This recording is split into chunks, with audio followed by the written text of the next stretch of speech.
सर्वं शिवमयं शिवनंता शिवकृपानंता। 29 এপ্রিল 2026 একটি ভিডিওর মাধ্যমে আমি আপনাদের সঙ্গে পশ্চিমবঙ্গের যে নির্বাচনের ফলাফল সেই নিয়ে আলোচনা করেছিলাম এবং তাতে আমি পরিষ্কার বলেছিলাম যে যা তথ্য পাওয়া যাচ্ছে, হাতে যা তথ্য আছে তার মধ্যে কিছু যাচাই করা গেছে, কিছু সঠিক এবং কিছু তথ্য সঠিক নাও হতে পারে। তো সমস্ত তথ্যকে স্টাডি করে বিশ্লেষণ করে পরিষ্কার এটাই বোঝা গেছে যে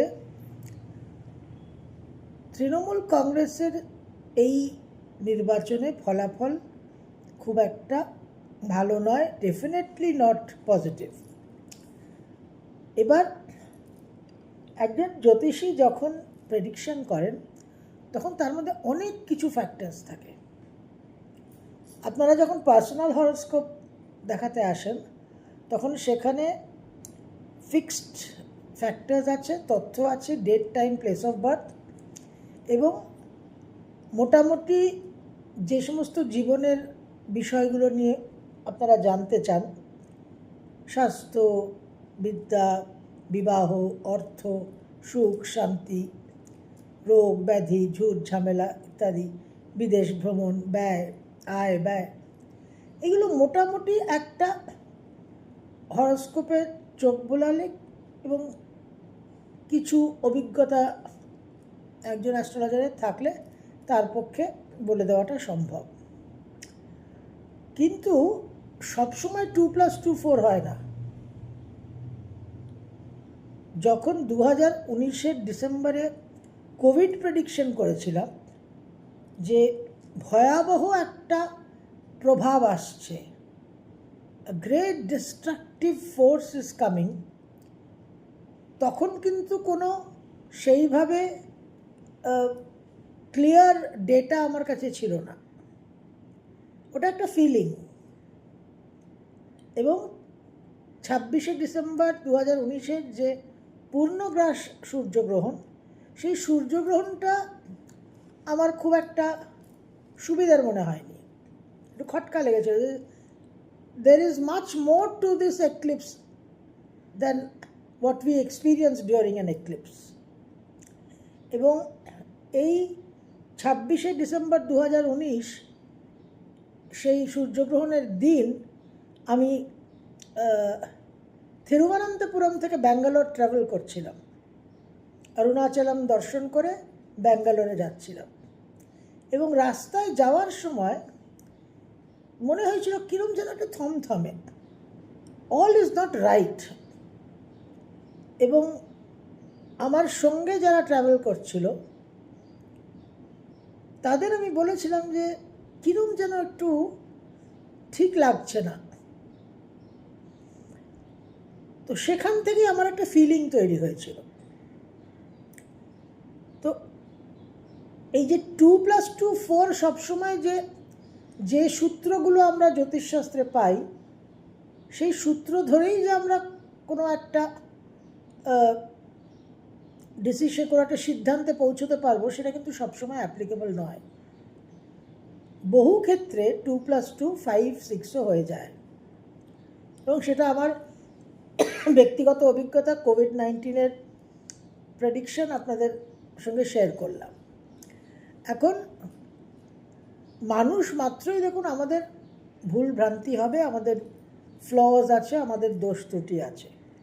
তো আমি ওই 29 এপ্রিলের ভিডিওতে বলেছিলাম যে আমি সাধারণত পলিটিক্যাল প্রেডিকশন করি না, কোনো পলিটিক্যাল ফিগারের হরোস্কোপ আলোচনা করি না, কারণ তাতে প্রচুর বিতর্ক হয় এবং লট অফ ভেনাম ইজ স্পিউড। কারণ রাজনৈতিক মতামত আছে, পলিটিক্যাল অ্যাফিলিয়েশন আছে, কারুর ভালো লাগবে কারুর ভালো লাগবে না। যেরকম এই 29শে এপ্রিলের যে ভিডিও, সেই ভিডিও আপলোড করার পর @sumonpol5915 লিখেছিলেন আপনার প্রেডিকশন মেলে না।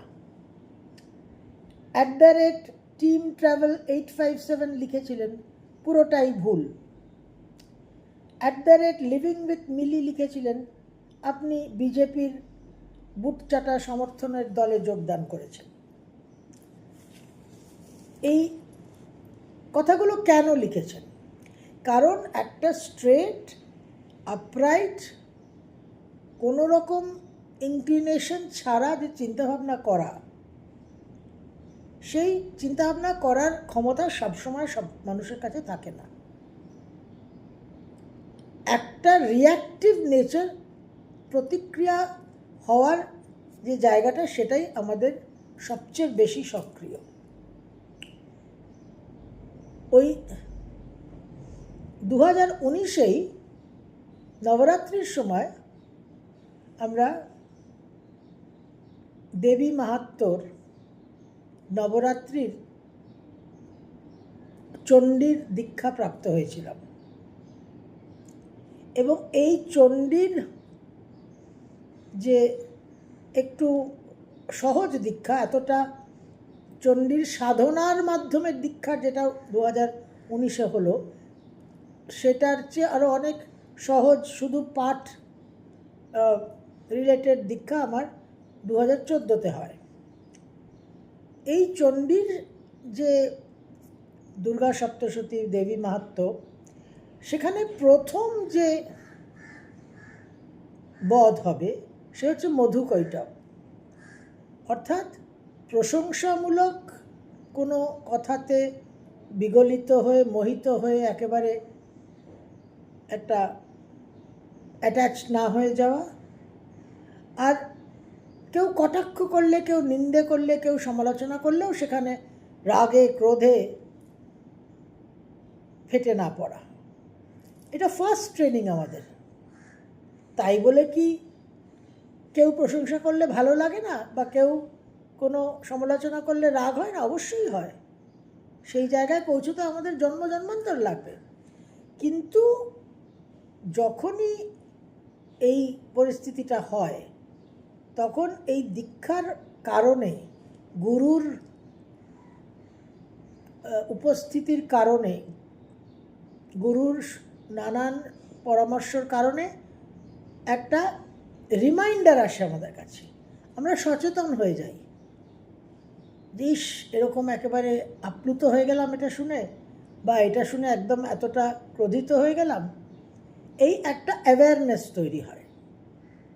তো সবসময় চেষ্টা করি, একটা সময় যারা আমার অনুষ্ঠান বহুদিন ধরে দেখছেন তারা জানেন যে যখন টিভিতে প্রোগ্রাম করতাম, তখন খুব একটা বিদ্রোহী মনোভাব ছিল, খুব একদম লড়াকু। কেউ কিছু বললেই হলো, আর তার রক্ষে নেই, হারে রেড়ে করে একদম তাকে কাউন্টার করতাম। তারপর ধীরে ধীরে ম্যাচুরিটি হয়েছে, বয়স হয়েছে, সাধনা হয়েছে, একটা ম্যাচুরিটি অ্যান্ড মেলোয়িং ডাউন এসেছে। তো ইউটিউবেও প্রথম বছরখানেক কি বছর দুয়েক একটা ফায়ারি নেচার কন্টিনিউ করেছে, অনেক বিবাদ হয়েছে, অনেকের সঙ্গে অনেক তর্ক বিতর্ক হয়েছে।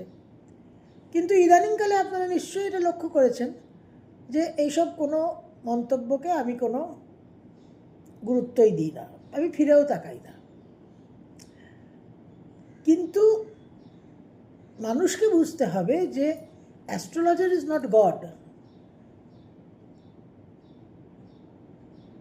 জ্যোতিষের ভুল হতে পারে, গণনার ভুল হতে পারে, হিউম্যান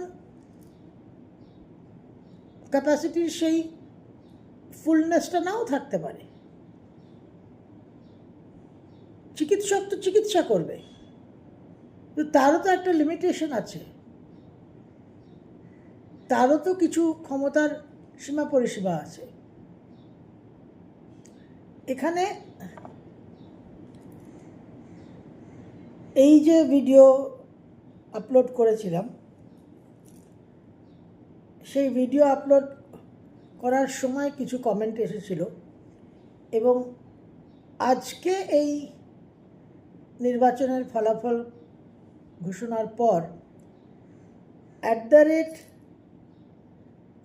@শিবানন্দ50 উনি লিখছেন, কারা যেন দিদির ভিডিও করবার দিন খুব লাফালাফি করেছিলেন। তো এই যে একটা সাপোর্টিভ, আপনাকে অনেক ধন্যবাদ, আপনি আমাকে অভিনন্দন জানিয়েছেন অন্যান্যদের মতোই। তো এই সাপোর্টটাও আসবে জীবনে, আবার অনেকে আপনাকে কটাক্ষও করবে।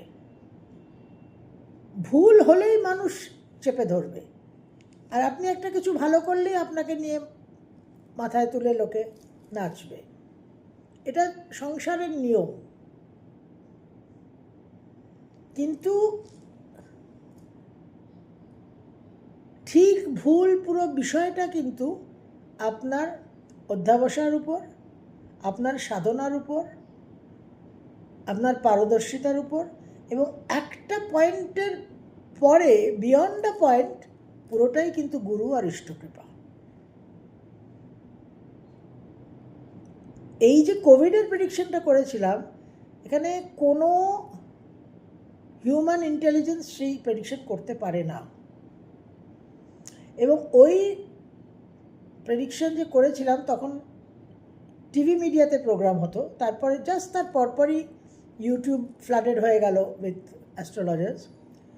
তো তখন আমার সঙ্গে সঞ্চালিকা ছিলেন শ্রীমতী মনিকা আচার্য বলে একজন ভদ্রমহিলা। আমার প্রোগ্রামটা করে যখন আমার ভিডিও রেকর্ডিংটা যখন শেষ হলো, আমি যখন ল্যাপেলটা খুললাম, ল্যাপেলটা সুইচ অফ করলাম, তখন মনিকা বলল, তারা দিয়ে আপনি কি বললেন আজকে? আমি কী বললাম জানি না, মনে হলো বললাম, ঠিক হলে ভালো, ভুল হলে দু চারটে কথা শুনতে হবে মানুষের কাছে। তো এই বিয়ন্ড দ্য পয়েন্ট যে গুরুকৃপা ইষ্টকৃপা, এই সমস্ত বিয়ন্ড দ্যাট পয়েন্ট, যেরকম আমাদের beyond the asteroid belt Jupiter and Saturn একটা আলাদা মাত্রার গ্রহ, গ্যাস জায়ান্টস, এই বিয়ন্ড দ্য পয়েন্ট কিন্তু তখন অন্যরকম প্রেডিকশন হবে। তখন আপনারা কোভিড-19 প্রেডিকশন পাবেন, তখন আপনারা এরকম ইলেকশন রেজাল্টের প্রেডিকশন পাবেন। পশ্চিমবঙ্গের নির্বাচন, সারা ভারতবর্ষে এই নির্বাচনটা সবচেয়ে গুরুত্বপূর্ণ। সবাই এই নির্বাচনের ফলাফলের জন্য একেবারে উন্মুখ হয়ে বসে আছে।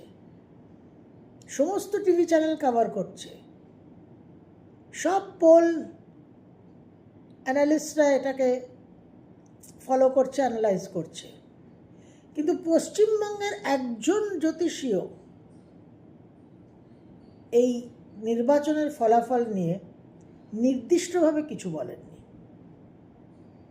যে তৃণমূল কংগ্রেস জিতবে না বিজেপি জিতবে, বা জিতলে কেন জিততে পারে, হারলে কেন হারতে পারে, ইত্যাদি ইত্যাদি। কারণ এখানে একটা রিস্ক আছে। এখানে ইংলিশে একটা কথা আছে, স্টিকিং ওয়ানস নেক আউট। তো এই যে রিস্কটা নেওয়া, এই যে ঝুঁকিটা নেই, বলবো বলবো না, যদি ভুল হয়।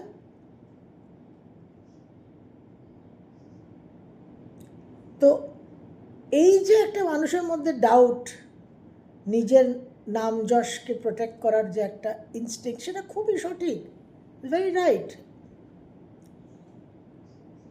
29 এপ্রিল সন্ধ্যেবেলা আমি আপনাদের এই ভিডিওটা আপলোড করেছিলাম। সেই দিন আমাদের ভোট ছিল। আমি সল্টলেকের বাসিন্দা, আমার polling booth BD government high school. আমি ভোট দিতে গেছিলাম এই 4:30 নাগাদ, 4টে 4:30। তখন একেবারে নিস্তব্ধ, কোনো লোকজন নেই, সবাই ভোট দিয়ে দিয়েছে। পোলিং বুথে শুধু সিআরপিএফ, সেন্ট্রাল ফোর্স আর যারা ইলেকশন কমিশনের সমস্ত কর্মকর্তা তারা আছেন। আমার আগে দুজন ছিলেন ভোট দেওয়ার, আমি যখন বেরিয়ে এসেছি আমার পরে বোধহয় 1 কি 2 জন। তো একটা ওই ঠিক মাঠ না, একটা উঠোন মতো পেরিয়ে একটা বিল্ডিংয়ের একটা সাইড থেকে আরেকটা সাইডে গিয়ে একতলার রুমে ভোটটা দেওয়া হচ্ছিল। তো ভোটটা দিয়ে যখন ফিরে আসছি, ওই উঠোনটা ক্রস করছি, হঠাৎ আমার মনে হলো, আউট অফ দ্য ব্লু যাকে বলে, যে এবার আর টিএমসি জিতবে না, অসম্ভব। আমি বাড়িতে ফিরে এসে ফ্রেশ হয়ে মুখ হাত পা ধুয়ে ভিডিও নিয়ে বসলাম। তখন আমি মাননীয় প্রাক্তন মুখ্যমন্ত্রীর ডেট অফ বার্থ একটু ঘাটাঘাটি করলাম, দেখলাম, জানা ছিল সবই, তাও একটা ভিডিও করতে হবে বলে তো কিছু তো দেখতে হবে, কিছু তো প্রিপারেশন দরকার। এবং টিএমসির যে জন্মলগ্ন, তার যে গ্রহগত অবস্থান ইত্যাদি। কিন্তু এই প্রেডিকশন, তার যে আতুর ঘর, সেটা কিন্তু ওই বিডি গভর্নমেন্ট হাই স্কুলের ওই উঠোনটা। সেখানে গুরু আর ইষ্ট কৃপা করলেন। আমার যে মনে হলো, ওই মনে হওয়াটা ওই কৃপা বর্ষণ হলো।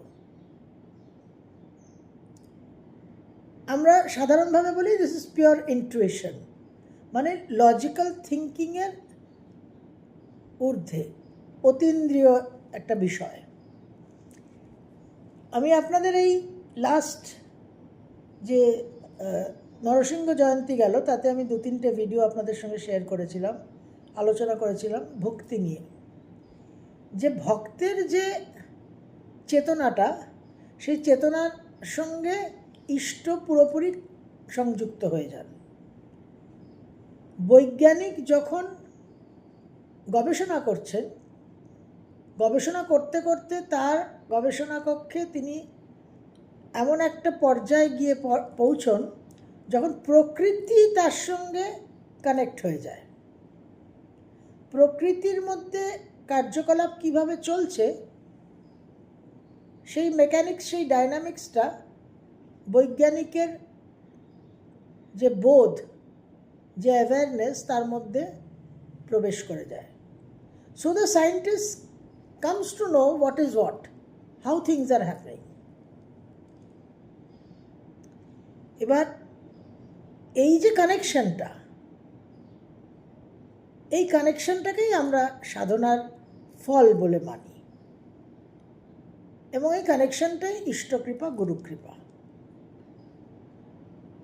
এই যে প্রেডিকশনটা আমি আপনাদের দিলাম, যে আমি কি বলেছিলাম, যে মাননীয় প্রাক্তন মুখ্যমন্ত্রীর ডেট অফ বার্থ, ওনার ব্যক্তিগত যে তথ্য, সেটা নিয়ে একটু প্রশ্নচিহ্ন আছে, সঠিক কিনা জানা নেই। কিন্তু তার মধ্যেও দশা পরিবর্তনের একটা ফ্যাক্টর থাকছেই। আর তৃণমূল কংগ্রেসের যে জন্মলগ্ন, তাতে তো পরিষ্কার নিচস্থ বৃহস্পতির দশা, স্যাটার্নের মতো গ্রহ রেবতী নক্ষত্রে, এখানে তো মানে একেবারে ভেরি ক্লিয়ার ইন্ডিকেশন। আর কেতুর উপর বর্তমানে রাহু সঞ্চার করছে, পতনের কারণ। আর মোটামুটি গ্রহরাজ শনির পজিশন যদি ট্র্যাজেডি ইন্ডিকেট করে, তাহলে ওই 2+2 4-এর যে অ্যালগোরিদমটা, তার মধ্যে কিন্তু একটা শিওরিটি, একটা সার্টেনটি, একটা নিশ্চিত স্ট্যান্ড কিন্তু একটা নেওয়া যায়। বাট আলটিমেটলি ওই বিডি স্কুলের উঠোন থেকে যখন হেঁটে আসছি, ক্রস করছি, ওই মুহূর্তটাই কিন্তু আসল। পরে এসে আমি মিলিয়েছি, মনে হয়েছে ঠিক আছে, কিন্তু আলটিমেটলি ওটাই আসল। এবং অ্যাস্ট্রোলজিকে আমরা বলি জ্যোতিষবিদ্যা। যখনই বিদ্যা কথাটা ব্যবহার হবে তখনই একটা না একটা দেবীর প্রশ্ন উঠবে, একটা কানেকশন উঠবে। দেবীর কৃপাটা মাস্ট। কোভিড-19 প্রেডিকশনের আগে নবরাত্রির সময় চণ্ডী সাধনা করেছিলাম, আর ওই প্রেডিকশনের ঠিক আগে আমি পঞ্চভূতস্থলম দর্শন করেছিলাম। আর এইবার এই প্রেডিকশনের আগে 64 যোগিনী মন্দিরে সাধনা এবং মঙ্গলচণ্ডীর মন্দিরে সাধনা।